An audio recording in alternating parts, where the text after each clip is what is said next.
Hello everyone, good morning. তোমরা সবাই কেমন আছো? তো আমিও ভালো আছি, মোটামুটি আছি। এখন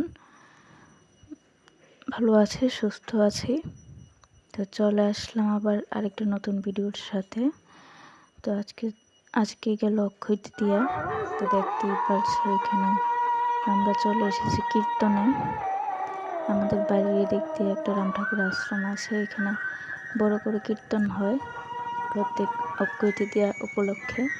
তো দেখতেই পাচ্ছ এটা হচ্ছে গিয়ে গেট, খুব সুন্দর করেছে, ভিতরে মেলা টেলাও করেছে।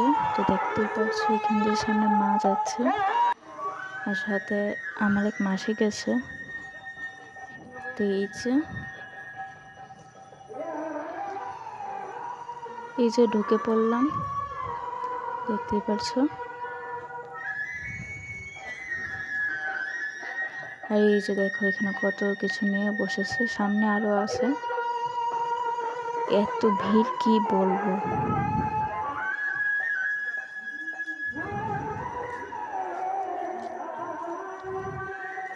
তো এই যে এখানে চানাচুর নিয়েও বসেছিল।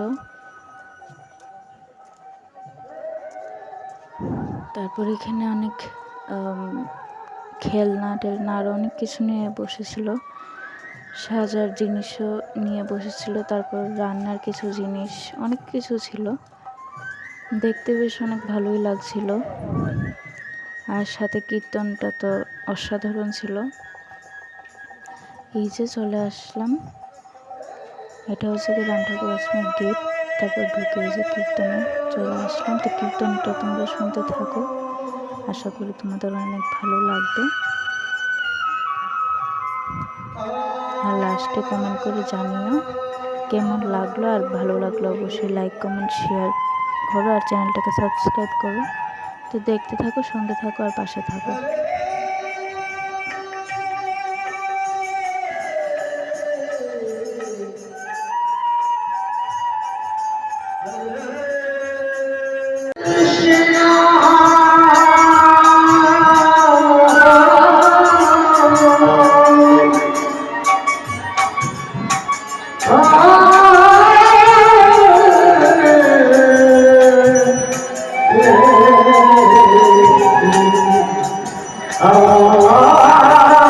পৃথিবীর সমস্ত আশ্রমের বৈচিত্র্যময়টাকে পূজা করা হয়, এটা আপনারা জেনে যান। যেই ফটোটা ঠাকুরের চেহারা সব পরিষ্কার হয়ে এই ধারণ করেছিল, সেই ফটোটা সমগ্র পৃথিবীতে পূজিত হচ্ছে। শুধু একটা আশ্রমে সেই ফটো পূজা হয় না, একটা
তো দেখতেই পাচ্ছি এখানে মা বসে আছে, মার সাথে আরেকজন বসে আছিল একটা আন্টি।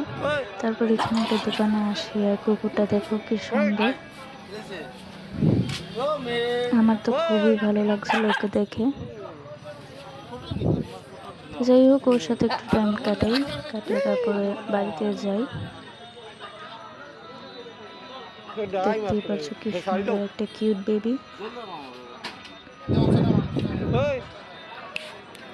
তোমাদের কুকুরদের কেমন লাগে তোমরা কমেন্ট করে জানিও, আমার কাছে তো খুবই ভালো লাগে।